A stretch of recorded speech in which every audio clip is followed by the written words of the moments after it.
భారతీయ సంస్కృతి సాంప్రదాయాలు తెలుగు సమస్తేనా మన పరంపర ప్రపంచానికే ఆదర్శవంతమైన పరంపర అని చెప్పుకుంటాం మనం. వ్యాస మహర్షి ఇవాళ ఈ గురు పూర్ణిమ సందర్భంగా వారిని మననం చేసుకొని వారు మనకు అందించినటువంటి పరంపరని, గురువులను పూజించేటువంటి సాంప్రదాయాన్ని ప్రతి సంవత్సరం మనం జరుపుకుంటూ ఉంటాం. గురువు లేకుండా ఏ రంగంలో అయినా కూడా గురువు లేనటువంటి శిక్షణ లేదు. ఒక ఏకలవ్యుడు మాత్రం గురువును అనుకరించి చేసిన సందర్భాన్ని చరిత్ర చూస్తుంది తప్ప ఎక్కడ గురువు లేనటువంటి రాజకీయాలు. ఇప్పుడే మీనమ్మ అంటుంది పైకి రాగానే, అన్న మీరు మాకు పెద్దన్నలాగా అని. అంటే రాజకీయాల్లో నాకు పెద్దన్నలాగా అని అట్లెక్క. పాండే గారు ఇంతకుముందు చెప్పినట్టుగా చీకటిని పారదోలి వెలుతురుని ఇచ్చేవాడు, జ్ఞానోదయం కలిగించేవాడు, మార్గదర్శనంగా ఉండేవాడు, మంచి మార్గంలో నడిపేవాడే గురువు. ఇవాళ మా అడ్వకేట్ గారు ఉన్నారు, వారికి కూడా గురువు ఉంటాడు. మొట్టమొదటి లా పూర్తి విద్యాభ్యాసం అయిపోయిన తర్వాత మళ్ళీ ప్రాక్టీస్లో ఎంటర్ అయ్యేటప్పుడు ఒక గురువు కావాలి అని పరిచయం చేయడానికి, మార్గదర్శనం చేయడానికి గురువు కావాలి. డాక్టర్కి ఒక గురువు కావాలి, సైనికుడికి కూడా ఒక గురువు కావాలి. అంటే అన్ని రంగాల్లో ప్రతి వ్యక్తికి ఏ రంగంలో ఉంటే ఆ రంగంలో ఆయనకు గురువు అంటూ ఉంటారు. ఇవాళ ఆ గురు పరంపరను మనం మననం చేసుకోవడం, మనల్ని పెద్దవాళ్ళుగా చేసిన, మార్గదర్శనం చేసిన, మనల్ని ఈ స్థాయికి తీసుకొచ్చినటువంటి మన పెద్దలు ఎవరైతున్నారో వాళ్ళని తలుచుకోవడం, వారి పట్ల కృతజ్ఞతాభావం వ్యక్తం చేయడం అనేది చాలా ఇంపార్టెంట్. కొంతమంది ఉంటారు, ఈ మధ్యకాలంలో మనం చూస్తూ ఉన్నాం, మన ఆశ్రమ పాఠశాల గురించి మనం గొప్పగా విన్నాం. ఆనాడు ఈ స్కూళ్ళు లేవు, ఆనాడు ఈ కార్పొరేట్ స్కూల్ అసలు లేవు. పిల్లల్ని తీసుకుపోయి గురువుల ఆశ్రమాలలో వేస్తే వాళ్ళు పెద్ద జ్ఞానవంతులై బయటకు వచ్చేటువంటి రాజులు లాంటి వాళ్ళు, చక్రవర్తులు లాంటి వాళ్ళు, పెద్దోళ్ళు ఆ గురువుగారి ఆశ్రమంలో చోటు దొరుకుతుంది చాలు అనేటువంటి భావంతో ఉండేది. అట్లా అనేక సంవత్సరాల చరిత్ర మనకు నేర్పుతున్నటువంటి పరంపర. కానీ ఇవాళ చూస్తున్నాం, గురువులు అంటే మర్యాద లేదు. గురువుకే పంగనామాలు పెట్టే చరిత్ర చూస్తూ ఉన్నాం. గురువుకే పంగనామాలు పెట్టే చరిత్ర అని చెప్పి చర్చించుకుంటున్నాం. నేను ఆ కాళ్ళ గురించి చెప్పాను, కానీ ఇది మాత్రం కలియుగం అని చెప్తా ఉన్నారు. ఇది కలియుగం అని చెప్తా ఉన్నారు. కలియుగంలో త్రేతాయుగం కావచ్చు, ద్వాపర యుగం కావచ్చు, కృతయుగం కావచ్చు, అవన్నీ గురువులు చెప్తారు. నాకంత నాలెడ్జ్ లేదు, కానీ ఇది కలియుగం. ఈ కలియుగంలో మానవ సంబంధాలకి మన పరంపరని ఆచరించేటువంటి పద్ధతి ఉండకపోవచ్చు అని చెప్పి చాలామంది మాట్లాడుతున్నారు ఈ మధ్యకాలం. ఇది కలికాలం, ఇది కలియుగం మాట్లాడుతున్నారు. అందుకనేమో అంటే ఒకప్పుడు సమాజంలో సంపద కంటే కూడా వాల్యూస్ని, ఎథిక్స్ అండ్ వాల్యూస్ని గొప్పగా భావించే ఈ సమాజంలో ఇవాళ డబ్బే కేంద్ర బిందువుగా, ఆస్తే కేంద్ర బిందువుగా మనిషి నడుస్తున్న చరిత్ర మనం చూస్తాం. ఈ మధ్యకాలంలో కనకూడని అనేక సంఘటనలు మన పేపర్లో చూసినప్పుడు, మనం టీవీలలో చూసినప్పుడు ప్రాణం కలక్కపోతుంది.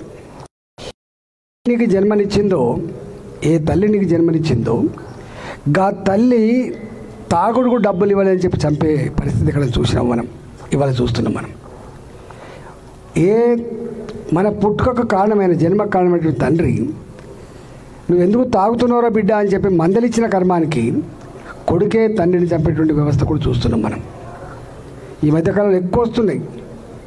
కసాయి కొడుకు, కసాయి బిడ్డ, అసలు మరీ దారుణం. ఈవెన్ ఆడపిల్లలు కూడా తల్లిని చంపినటువంటి దుర్మార్గాలు ఈ మధ్యకాలంలో చూస్తున్నాం. అంటే ఇదంతా కూడా కలియుగం అని మనం ఏదనుకున్నప్పటికీ కూడా గొప్ప మానవ జీవితం అనేది. మానవ జీవితం ఇవాళ నాకు తెలిసి వేరే వాడికి ఎవరికి కమ్యూనికేట్ చేసేటువంటి అది ఉండదు, ఒక మనిషికి మాత్రమే ఉంటుంది. కోటాను కోట్ల జీవరాశులు ఉంటాయి, మనకంటే గొప్పగా బతికేవి ఉంటాయి, మనకు ఆదర్శవంతంగా ఉన్నటువంటి వాటిని కూడా చూస్తూ ఉంటాం. చిలుక గోరింకల్లాగా అని చెప్పేది మాట్లాడుకుంటాము, కానీ మనకు మాత్రమే కమ్యూనికేట్ చేసేటువంటి ఆ శక్తి ఇచ్చిండు భగవంతుడు. కానీ ఆ మనిషి ఇవాళ మనం అసహించుకునే పద్ధతిలో పోతున్నది. ఇవాళ ఈ గురు పరంపర, మన సంస్కృతి, మన సాంప్రదాయాలు వాటి సమున్నతంగా నిలుపుకోకపోతే కలియుగం మరింత వికృత చేష్టలతో మానవ జీవితానికే కలంకమయ్యే పద్ధతిలో మనమే ఆశ్రయించుకునే పద్ధతిలో ఆస్కారం ఉంటుంది. కాబట్టి మనం ఎంత బిజీ ఉన్నప్పటికి కూడా ఎవరి వృత్తిలో వాళ్ళకు తీరిక లేకపోయినప్పటికి కూడా ఇవాళ నీ వృత్తి ఎంత ముఖ్యమో, నీ కుటుంబ పోషణ ఎంత ముఖ్యమో, నీ సంపాదన ఎంత ముఖ్యమో, మనకు అనాదిగా వచ్చినటువంటి ఆ పరంపరని కాపాడుకోవడంలో మనం కనుక విఫలమైపోతే రేపు మానవ జీవితం కలంకమైనటువంటి ఆస్కారం ఉంటుంది. కాబట్టి ఇది ప్రతి పౌరుడి బాధ్యతగా భావించాలి. ఏ పొజిషన్లో కూడా ప్రతి పౌరుడు బాధ్యత వహించాలి. ఆ పరంపరని గుర్తు చేసుకున్న దాంట్లో మరొకసారి సభలు కానీ ఇట్లాంటివి జరుపుకోవడం అనేది వాటికి మొక్కుబడి కోసం జరుపుకోం మనం. ఇవాళ భారతీయ జనతా పార్టీ మా పార్టీ పరంగా ఇది పిలుపునిచ్చింది.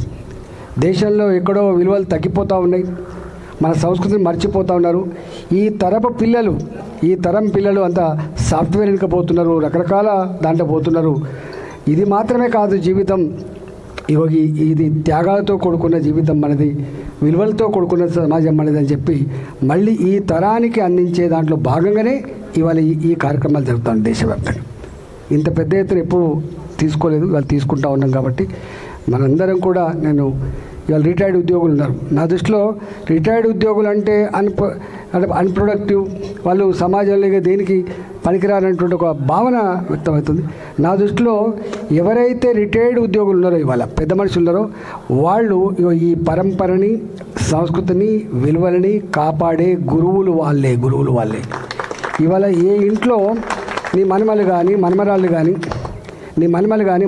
కానీ ఇవాళ మనం చూస్తున్నాం, వాడు సెల్ ఫోన్ ఇస్తే వాడు సెల్ ఫోన్తో ఆడుకుంటూ అంటాడు, వాడు కంప్యూటర్ ఉంటే కంప్యూటర్తో ఆడుకుంటాడు, వాడు అమ్మతో మాట్లాడు, నాన్నతో మాట్లాడు, వాడు చుట్టాలతో కూడా వాడు దండం పెట్టే సంస్కారం లేదు వానికి. అలా ఇవాళ మనం ఎంత గొప్పగా ఉండే, నానొస్తుందంటే ఒక గౌరవం ఉండే, ఇంట్లో పెద్ద మనుషులు అంటే ఒక గౌరవం ఉండేది మనకు. చుట్టాలు వస్తుందంటే ఎదురుపోయి దండం పెట్టి కాళ్ళకు నీళ్ళిచ్చి మనం మనం ఆ చుట్టపైన మనం గౌరవించుకునే తత్వం ఉండే. ఇవాళ లేదు. చుట్టాలు అయితే 3 రోజులు 4 రోజులు అసలు ఇళ్ళల్లో ఉంటే మళ్ళీ సాగనంపేటప్పుడు కూడా బస్ దగ్గర పోయి సాగనంపే పద్ధతి ఉండే. పెళ్ళిళ్ళు అయితే 16వ పండుగ అని ఉండేది. 16వ పండుగ కూరాళ్ళ నుంచి మొదలు పెడితే 16వ పండుగ వరకు, అంటే చుట్టాలంటూ పోతే పెళ్లి కోసం ఒక 16 రోజుల పాటు ఆ ఇళ్లల్లో గడిపేటువంటి పద్ధతి ఉండేది. కానీ ఇవాళ మనం అన్న కొడుకు పెళ్ళికి పోతాం హాల్ కాడికి, సాయంత్రం కల్లా మళ్ళీ వాపసు వస్తాం తప్ప మళ్ళీ మనం మన కుటుంబంతో గడిపే పద్ధతి లేకుండా పోయింది అసలు. అందుకనే మనిషి టెన్షన్లో ఉంటుండు బాగా, మనిషి ఎక్కడో లోన్లీగా ఫీల్ అవుతున్నాడు, మనిషి ఎక్కడో ఒక రకమైన దాంట్లో కొట్టుకుపోతుండు. కాబట్టి ఇవాళ నేను 100 సార్లు చెప్తున్నా, tension, everybody is facing tension today. The tension which is not individual one, the tension which is prevailed by the society. అందువల్ల ఆ సొసైటీ రుద్దబడ్డ ఆ టెన్షన్ని బొంబాడు చేయగలిగే శక్తి ఒక నాయకుడికి మాత్రమే లేదు, ఒక గురువుకు మాత్రమే లేదు.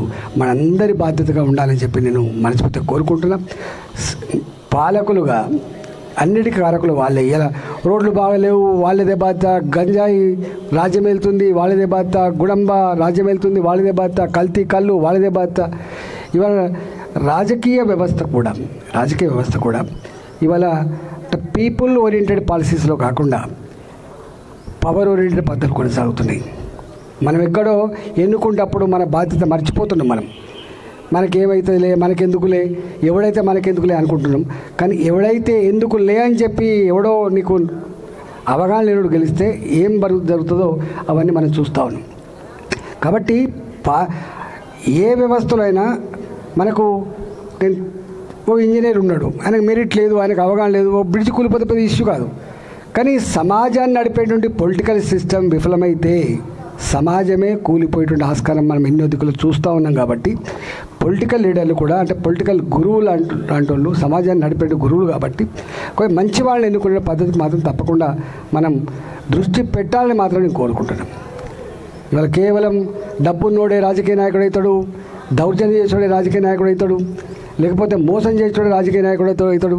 మనం ఎప్పుడైనా బాగా మాట్లాడితే రాజకీయం మాట్లాడకు, లేకపోతే రాజకీయ నాయకుడు లెక్క మాట్లాడకు అని చెప్పే పద్ధతి అది మంచి పద్ధతి కాదు. రాజకీయ నాయకుడు అంటాడు కూడా సమాజాన్ని నడిపే ఒక గురువులు అంటాడు. కానీ ఆయన సన్మార్గంలో నడిస్తే, గొప్ప మార్గంలో నడిస్తే సమాజం అంతా చల్లగా ఉండేటువంటి ఆస్కారం ఉంటుంది. కాబట్టి ఆ రాజకీయ నాయకులను ఎన్నుకునే విషయంలో కూడా మనకు అలర్ట్గా ఉండాల్సిన అక్కడ ఉందని చెప్పి నేను మీకు విజ్ఞప్తి చేస్తున్నా. తప్పకుండా పెరుగుట విరుగుట కొరకు అంటారు. ఇలా ఈ చెడు పెరిగిందంటే ఎక్కడో తప్పకుండా విరగక మానదు. కాబట్టి ఆ విరిగే దాంట్లో మనం కూడా భాగస్వాములమై దాన్ని నిర్వహించి దాంట్లో తోడ్పాటు అందించాలని చెప్పి మాత్రం మీకు విజ్ఞప్తి చేస్తూ, చివరగా నాకు ఇంకో 10-15 సమావేశాలని మా మల్లారెడ్డి గారిని అడుగుతున్నా. చివరగా ఒక్కటి చెప్పి నేను ముగిస్తా.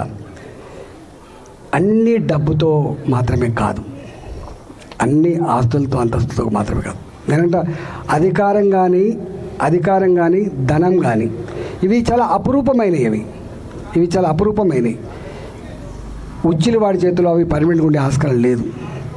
ఉచ్చిలివాడి చేతిలో అంటే మీకు ఆ భాష తెలుసో తెలియదు, హల్కా ఆద్మీ కే పాస్ నహీ రఖ్ సక్తా హో. అందువల్ల ఇవాళ ఈ డబ్బు, ఈ అధికారం అనేటువంటిది ఇవి శాస్త్రమనే కాదనేటువంటి కాన్సెప్ట్ కూడా తప్పకుండా మనకు ఆవశ్యకం లేదు. మనకు కొంతమంది ఉంటారు, నడవంతరం సీరొత్తే ఆగుతలేడు అని చెప్పి మాట్లాడుతుంటారు. మనిషికి ఎంత ఎదిగినా కూడా ఒదిగేటువంటి లక్షణం ఉండాలి. మనిషి అంటే ఎంత ఎదిగినా ఒదిగే లక్షణం ఉండాలి. నిన్ను చూసి సమాజం గర్వపడాలి తప్ప నిన్ను చూసి సమాజం అసహించుకునే పరిస్థితి రావద్దని చెప్పి మాత్రం కోరుకుంటూ, మనందరం బాధ్యత కలిగిన సిటిజన్లుగా రేపటి సమాజానికి డైరెక్షన్ ఇచ్చేటువంటి వాళ్ళుగా ఆ కర్తవ్య నిర్వహణలో గొప్పగా పాల్గొనాలని చెప్పి మీకు అందరికీ మనవి చేస్తూ, మీ అందరికీ మరొకసారి శుభాకాంక్షలు తెలియజేస్తూ నమస్కారం. భారత్ మాతకి జై.